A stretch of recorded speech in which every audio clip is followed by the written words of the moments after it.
तो news only views हमारे साथ हैं आज पंडित शिव नारायण उपाध्याय जी, जो कि ज्योतिषाचार्य हैं और वैदिक परंपराओं, सनातन संस्कृति पर हम लोग बात करने जा रहे हैं। ये पितृपक्ष का अवसर है और ऐसी मान्यता है कि पितृपक्ष के अवसर पर जो श्राद्ध किए जाते हैं उसका सीधा फल प्राप्त होता है और पूर्वजों के लिए भी मोक्ष के द्वार खुल जाते हैं।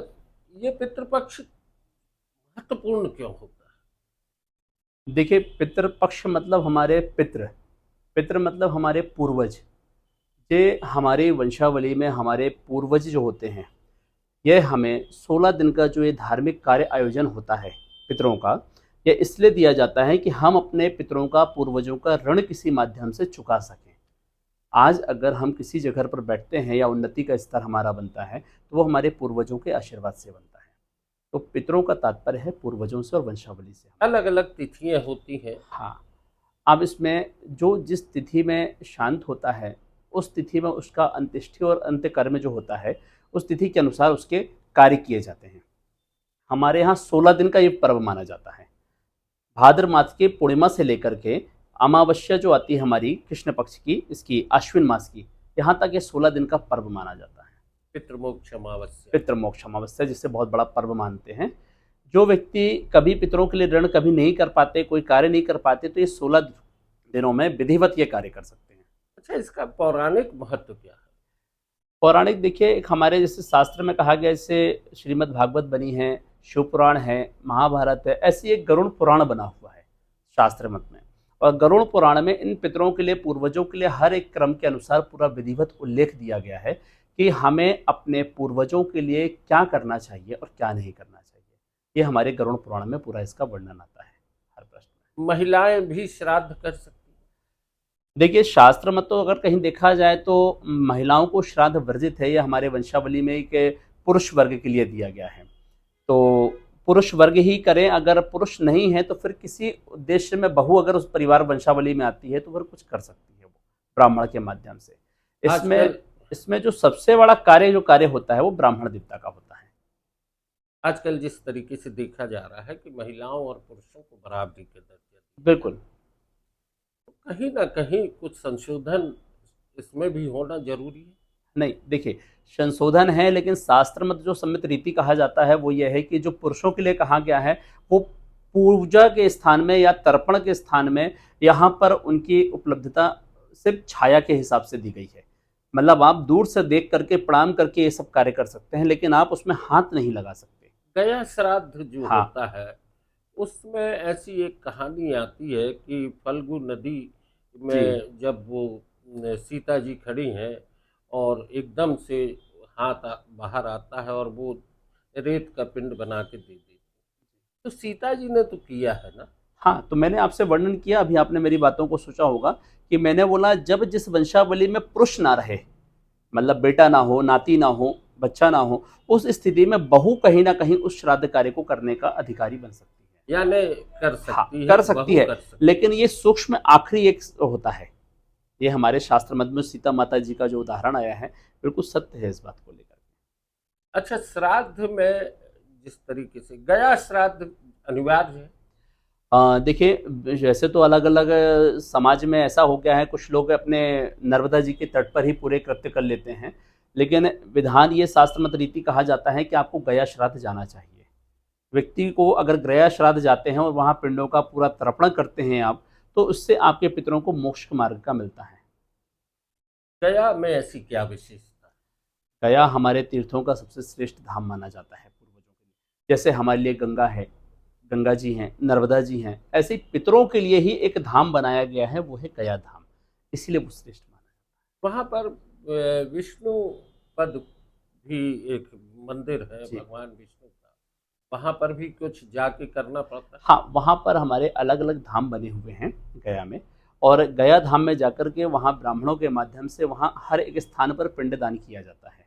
वहाँ पर कुछ एक दिन का पिंडदान होता है, कुछ 3 दिन के पिंडदान करते हैं, जिसमें 42 जगहों पे पिंडदान किया जाता है। ऐसे करने में कृत जब होता है तो पूर्णतः आपका पिंडदान का संतुष्ट फल मिलता है आपको। पंडित जी, एक बात बड़ी महत्वपूर्ण होती है कि जिस तरीके से कई बार किसी को अपने पूर्वजों का या अपने उनकी तिथियां याद ना हो, जी, जी, बिल्कुल। तो वो लोग कब करेंगे? हाँ, ये आपने बहुत ही अच्छा प्रश्न किया। जिस व्यक्ति को अपने पितरों का या पूर्वजों का तिथि ज्ञात ना हो, तो वह 2 पक्ष आते हैं। पहला तो होता है कि हमारी अगर मातृ तिथि है तो उसके लिए नवमी तिथि है। अगर माताओं का करना है तो आप नवमी तिथि को बिना निश्चिंत होकर के आप कर सकते हैं। और अगर आपको तिथि मात्र नवमी भी आपसे चूक रही है और नहीं कर पा रहे, तो अमावस्या जो आती है पितृ मोक्ष, उसका नाम ही है पितृ मोक्ष। उस दिन आप करेंगे तो जिनके आपको नाम, तिथि, जन्म कुछ भी याद नहीं है, उस तिथि में भी आप उनका कार्य कर सकते हैं और वो उन्हें मोक्ष मिलेगा उससे। ये पुण्य फिर उनके उसमें चला जाता है। हाँ, ये। और जिस व्यक्ति को ये 15 दिन या 16 दिन का कार्य नहीं करना, सूक्ष्म, आज की लाइफ स्टाइल इतना व्यस्त हो गया है व्यक्ति जी कि जी। 16-16 दिन पानी नहीं दे पा रहा है। जो कि विधान है कि आप उसको तिल जावा का पानी और दूध का तर्पण उसको हमेशा करना चाहिए, लेकिन नहीं कर पा रहा आज की व्यवस्थाओं को वो देख करके। तो अगर वो सूक्ष्म रूप से एक दिन भी वो कार्य करते हैं, उनके निमित्त दान निकालना है, अनाज निकालना है, ब्राह्मणों को भोजन कराना है, इससे उनके पूर्वज खुश होते हैं और उन्हें पूर्णतः आशीर्वाद देते हैं और आरोग्यता की क्षमता होती है। अच्छा, वो जो गौ ग्रास, काग हाँ, ग्रास, बिल्कुल, बिल्कुल। ये 5 प्रकार के ग्रास निकाले गए हैं। पहला तो गौ माता का ग्रास है, दूसरा काग का ग्रास होता है, मतलब कौवे का ग्रास, तीसरा चींटियों के लिए निकाला जा सकता है, चौथा श्वान के लिए निकालता है, पाँचवाँ पितरों के लिए निकालता है। ऐसे 5 भाग में श्वान के लिए, मतलब अपन 5 भाग में पितरों के लिए निकाल सकते हैं। अब कौवे नहीं मिलते। हाँ, पर देखिए प्रथा तो है, आज हमारे शहर में लुप्त हो गए, लेकिन गाँव में आप जाकर देखिए आज भी कौवे आते हैं। गाँव में आज भी कौवे हैं। तो निमित्त एक प्रथा बनाई गई है कि हम 5 भाग निकालेंगे और अपने छत पर उसको रख देते हैं। भाई गऊ को बाहर दे देंगे, कुत्ते को बाहर दे सकते हैं आप, श्वान को, लेकिन चींटियों के ग्रास को आप, उनके पितरों के ग्रास को और आप पक्षियों के ग्रास को छत पर रख सकते हैं। और उसके बाद दूसरे दिन आप उसको फिर विसर्जित कर दीजिए बचा हुआ, अगर आपको लगता है तो। अच्छा, इसमें गया श्राद्ध के बाद गया भोज का भी एक बड़ा आयोजन होता हाँ, जैसे हम कोई तीर्थ करके आते हैं, आपने देखा होगा कोई 4 धाम की यात्रा कर कर आता है तो घर पे आकर के कथा सुनता है, पूजन करवाता है, यज्ञ करवाता है और ब्राह्मण अपने मानदानों को भोजन कराता है। ऐसे गया श्राद्ध करने के बाद यह भी एक बहुत बड़ा तीर्थ है, समझ लीजिए, तीर्थ धाम है, जहाँ से आने के बाद आप अपने मानदानों को, ब्राह्मणों को और पूजनीय लोगों को भोजन करा सकते हैं और पूजा करते है। इसमें भी बड़ी प्रतियोगिता हो गई है, प्रतिद्वंदिता हो गई हैं। है। इतना महंगा हो गया है। इसको सूक्ष्म में बड़े बड़े लोगों के इधर पे तो ठीक है कि बहुत सारे व्यंजन बन रहे हैं। जी, जी। आम एक गरीब आदमी, एक निर्धन व्यक्ति किस तरीके से अपने श्राद्ध, गया श्राद्ध का गया भोज कर पाएगा? उसके देखिए लिए कोई ना कोई एक रास्ता होना चाहिए। देखिए, बड़े लोगों की और जे के लोगों ने बड़ा और छोटा उसे बना दिया है समाज में। लेकिन निमित्त ये है कि हमारे पूर्वज आप किसी भी विधान से अगर उसे कार्य करते हैं, तो वह खुश होते हैं। अगर कोई व्यक्ति के पास सामर्थ्य अनुसार नहीं है, तो वह नॉर्मल व्यंजन बना ले, जैसे कि दाल, अपना चावल, अपनी पूड़ी, कढ़ी, बरा, जो भी एक साधारण भोजन बना सकता है, वो बना करके ब्राह्मणों को, अपने मानदानों को खिलाए और सूक्ष्म रूप से छोटी-सी गौरी गणेश की पूजा कर ले। गया के बारे में एक बात आती है, गया जाते हैं तो वहाँ पर जो पंडित हैं जी। वो काफ़ी लूट होती है, वह काफ़ी इतना कुछ इमोशनली आपको वो कर देते हैं कि इतने हजार, इतना वो करें, स्वर्ण दान करें, जी, गौ जी। दान करें, तो ये सारे दान करने में भी बहुत खर्च आता है। जी, जी। आपका प्रश्न सही है। इस पे देखें, ये एक श्रद्धा भाव की पूजा है, ये व्यापारी वर्ग नहीं है। ब्राह्मण अगर माँग रहा है तो ये बात गलत है कि वो इतना माँग रहा, लेकिन हाँ, ये बात भी सत्य है कि इन्हीं कृत्य से या इसी चीज़ों से उसकी जीवन यापन भी चल रहा है ब्राह्मण का। आपको अगर लगता है कि ब्राह्मण की दक्षिणा या ब्राह्मण का माँगा हुआ आपको ज़्यादा लगता है, तो आप उसे स्पष्ट बोल सकते हैं कि प्रभु मेरे पास सामर्थ्य अनुसार है, आपको अगर उचित लगता है तो कराइए। इसमें क्या होगा कि दोनों पक्ष सामंजस्य से पूजा कर पाएँगे और किसी का दिल दुखी नहीं होगा। दोस्तों, ये एक बात बहुत सही है। आपको अपनी सामर्थ्य अनुसार इस तरह के श्राद्ध कर्म में शामिल होना है। कर्ज लेके अगर आप अपने पूर्वजों का तर्पण करते हैं या श्राद्ध करते हैं तो उसका दुख भी आपके पूर्वजों को होता है। और निश्चित है, आप अपनी क्षमता के हिसाब से दान पुण्य करें, दिखावे में ना जाएं कि किसी ने किसी तरह से क्या किया था।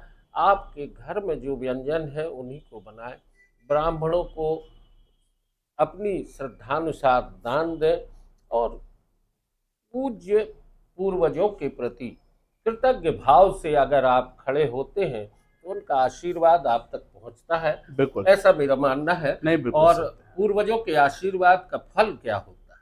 पूर्वजों का आशीर्वाद, हमारे वंशावली के हमारे साक्षात ईश्वर वही हैं, जिन्हें हमने देखा है, जिन्हें हमने महसूस किया है, और इस धरा में लाने वाले ही हमारे भगवान वही हैं।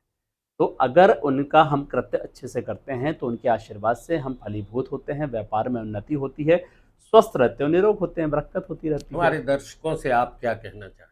मैं आप सबसे तो यही अनुरोध करूंगा कि जो 16 दिन का यह हमारा बहुत ही बड़ा धार्मिक पर्व आता है, इस पर्व को हमें अपने पूर्वज और माता पिताओं के प्रति जो भी कृतज्ञता होती है, इस ऋण को चुकाने का अवसर मिलता है। जो हम जाने ना अनजाने में चूक जाते हैं कि हमारे पिताजी ने, माताजी ने क्या किया, ये एक सेवा भाव हमें मिलता है, वो सेवा के अनुसार हम उनका तर्पण करके और वो सेवा का फल ले सकते हैं। नो न्यूज ओनली व्यूज पर दोस्तों आज की चर्चा यहीं तक। पंडित जी बहुत जी। बहुत धन्यवाद।